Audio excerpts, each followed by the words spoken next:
Steve Biko, Ramogi TV.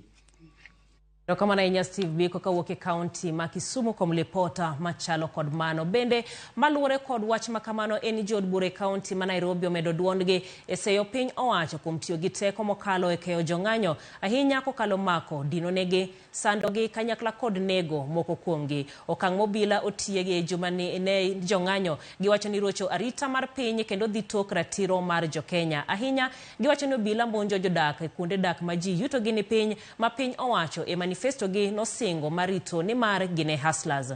Gimedo ni MCAs ma Nairobi mantiere bori rog Azimio emosebed ka igeto e monj mobila timo. Ahinya giwacho ni imanyo gi kod obila mawundore ni gin jofuambo, jous gazet, jogo picha kata mana jo ohand aswekra mondo giyud thuolo mayot mar makogi ni mar gin jod bura mag Azimio. E seche 22 mokalo giwacho ni moko kuomgi osemaki ka giwuotho e chuny boma ma Nairobi. Gin Alfred Odalo mar Mabatini, Redson Onyango mar Ngei, Peter Imwatok mar Makongeni, Peter Owera mar Huruma, Vin Palapala mar Kitusuri e kin mamoko.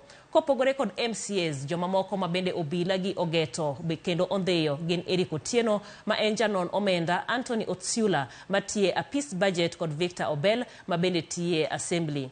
Gimedo ni monj motime e kunde dak ma ji yuto gine piny pachoka en achaya ne hustlers ma piny owacho owinjo bed ni rito. Kuonde magiwacho ni monj osetimore gin kaka Kibra, Kangemi, Huruma, Madhare kod Dandora e boma ma Nairobi, kanyakla kod Kondele gi Nyalenda e boma ma Kisumu. Giseyo gima giwacho ni piny owacho geto oganda joluo migolo e udigi kendo igoyo kendo inego. Gikwayo piny owacho mondo mi katiba luor kendo orit ngima jo Kenya duto ma onge akwede.